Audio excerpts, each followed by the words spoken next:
you should brace yourself for another tough 2 months ahead because you will still be paying more for Unga. The Cereal Millers Association says it will take a while for the country to import enough maize to influence prices downwards, and therefore cheaper maize meal will not get to your table until the end of June.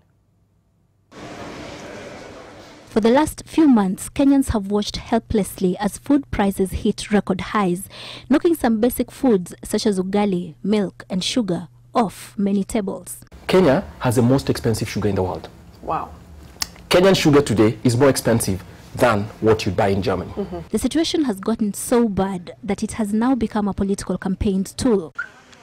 The Cereal Millers Association says that as you look for who to blame, don't point a finger at them because it is not their fault that there is a grain shortage in the country or that importing is a complicated process. In a statement to newsrooms, the millers say that the scarcity of maize has seen prices of the grain per 90-kilogram bag rise to 4,500 shillings and even 5,800 shillings in some towns. This means that some millers are unable to produce enough unga to meet customer demand.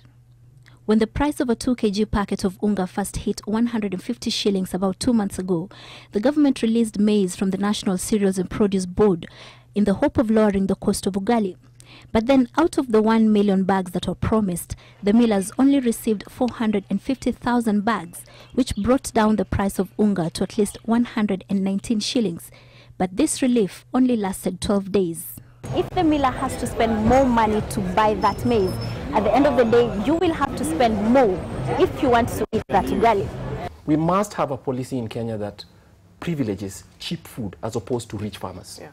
Because the farmers who actually export and have huge sums of, huge stores of maize, and the millers are the ones who make a lot of money.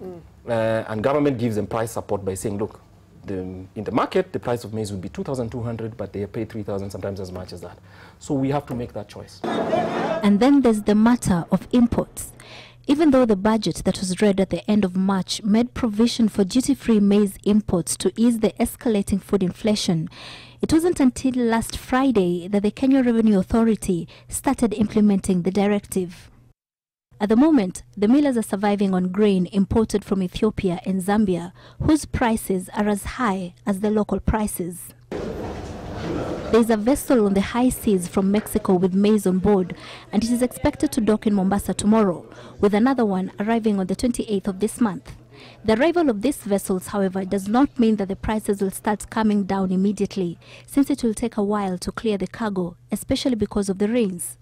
With this in mind, the millers say that the earliest you can see some relief in your pocket is late June or early July, when prices will come down to between 125 and 135 shillings per 2 kg packet. Already, Kenya and the rest of East Africa have been put on a food prices watch list, with prices of maize said to have risen by between 40 and 65% in the last 12 months.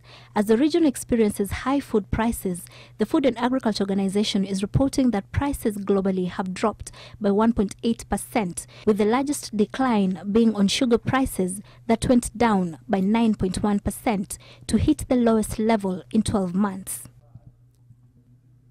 Zainab Wandati, NTV.